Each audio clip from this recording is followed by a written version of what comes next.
And I don't think this is going to set up for an upcoming match with John Cena. I think it's going to set up a match in a year with John Cena.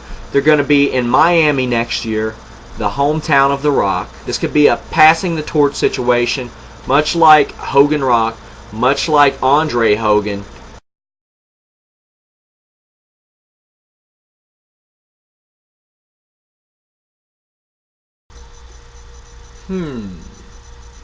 Oh, hello there.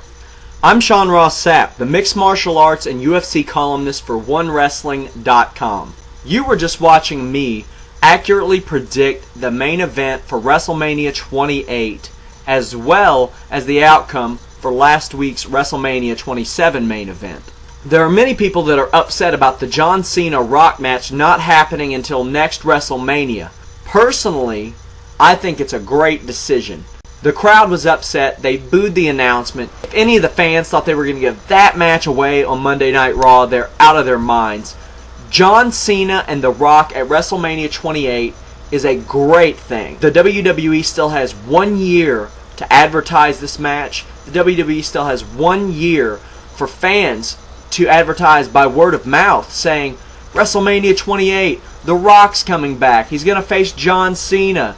Watch Raw, watch SmackDown, order the pay-per-views. It's good for business. You get plenty of time to build a storyline around this match. Now, the match will be occurring in The Rock's hometown of Miami. John Cena has a tough enough time getting cheered as a face on Raw and SmackDown when he's in Des Moines, Iowa, let alone The Rock's hometown. The Rock is a hero to the people of Miami. He won a national football championship there. He's a big-time movie star, and he's a legendary wrestler.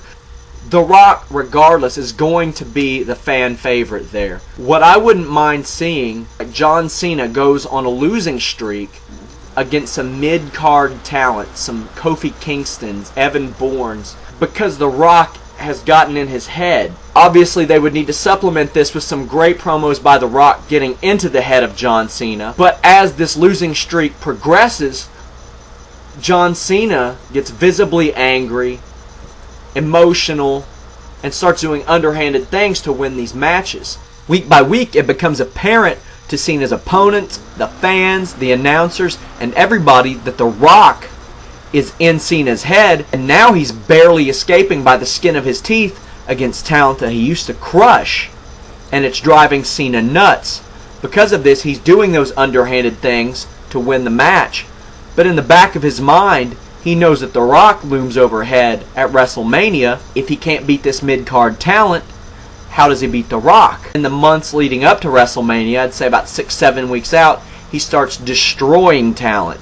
Whether it be face or heel, either way, he goes into the match as kind of a heel, maybe a little bit of a face. People are going to like him if he does that because they're just sick of his baby face routine. Then at least you give the fans a reason to boo John Cena and you have that definitive face versus heel matchup. Then I'd say after they have a great match at WrestleMania, 20 to 25 minutes, Cena pulls out all the stops, beats The Rock. Then The Rock shakes the hand of John Cena, passes the torch, so to speak, and the fans then possibly embrace John Cena as he's shown an edge over the past few months and is endorsed by The Rock. Not likely to happen, just something that I would like to see happen personally.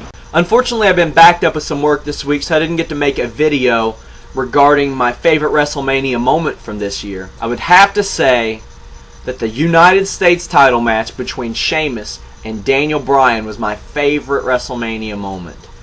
But Sean Sapp, Sheamus and Daniel Bryan didn't have a United States title match at WrestleMania 27. I noticed, and so did the 7 other people that watched the show with me, as throughout the entire card we were wondering, where's the United States title match? When all was said and done, I paid $70 including service charges for this show and did not get one of the matches that was advertised. What upset me even more was they gave that match away for free the next night on Raw, and it only lasted 4 minutes. As I watched WrestleMania 27, it seemed like it was 2001 all over again. It was all about The Rock, Triple H, The Undertaker, and Stone Cold Steve Austin. I have no problem seeing them on WrestleMania or on Raw in general. I think it's a great thing. Sometimes you have to take one step back to move 3 steps forward. I think that's what WWE is doing. However, I thought it was a slap in the face to a lot of the guys who kept the company afloat in the past year. I'm talking about Wade Barrett, Dolph Ziggler, Daniel Bryan, Sheamus. When Triple H and The Undertaker were taking time off, these guys carried the load for the company. Particularly Nexus, who was completely crushed at the show. Daniel Bryan and Sheamus were left off the card completely. Dolph Ziggler was given 0 offense. You can't just slap these guys in the face. Yes, they will have many more WrestleManias to come, but these guys earned their time on WrestleMania and were not given that time. However, in all seriousness, Cody Rhodes winning his match against Rey Mysterio was my favorite WrestleMania moment. Although the idea of 1 million people's heads exploding at Snooki winning a match at WrestleMania, that I kind of like that moment too, just because I'm spiteful. But that's it for today, folks. Hope you enjoyed WrestleMania, and I hope you enjoyed this video.